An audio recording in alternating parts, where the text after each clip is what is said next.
Menyambut musim haji 2026, Angkasa Pura Indonesia Cabang Makassar memastikan kesiapan layanan di Bandara Internasional Sultan Hasanuddin Makassar. Selain kesiapan fasilitas dan operasional, tahun ini Bandara Hasanuddin Makassar juga mulai menerapkan layanan Makkah Road atau Mekah Road yang sebelumnya telah diberlakukan di sejumlah bandara besar di Indonesia. Dengan layanan Makkah Road itu, proses pemeriksaan dokumen dan pengecekan paspor jamaah calon haji dilakukan di Indonesia, sehingga setibanya di Arab Saudi jemaah tidak lagi menjalani proses imigrasi. Dalam alur pelayanan, jemaah diberangkatkan dari asrama haji menuju bandara menggunakan bus, kemudian langsung masuk ke ruang holding yang terbagi dalam beberapa tahap, termasuk ruang pemeriksaan imigrasi Arab Saudi.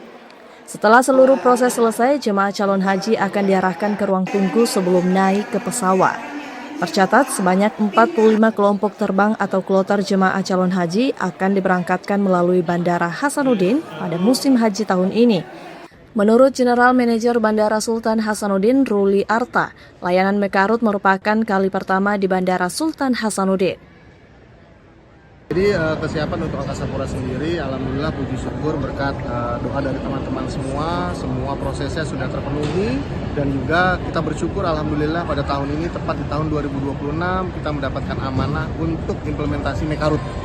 Adapun Mekah Road ini sebenarnya sudah terimplementasi sebelumnya kepada 3 bandara, yaitu Surabaya, Cengkareng, dan Solo.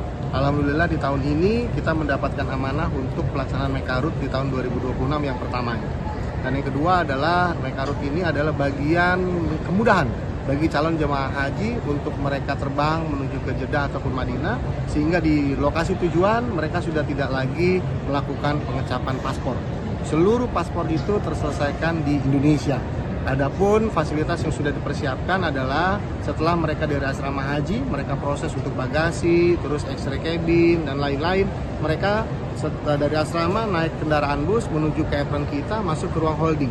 Ruang holding itu dibagi menjadi 2. Pertama ada ruang holding Indonesia, lantas ke berikutnya adalah ruang untuk pengecapan paspornya dari Saudi Arabia, berikutnya adalah holdingnya Saudi.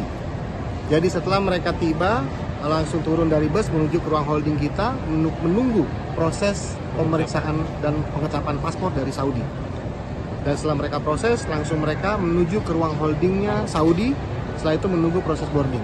Ruli Arta menambahkan, dengan penerapan layanan Mekah Road, diharapkan proses keberangkatan jemaah calon haji menjadi lebih cepat, mudah, dan nyaman khususnya bagi para lansia.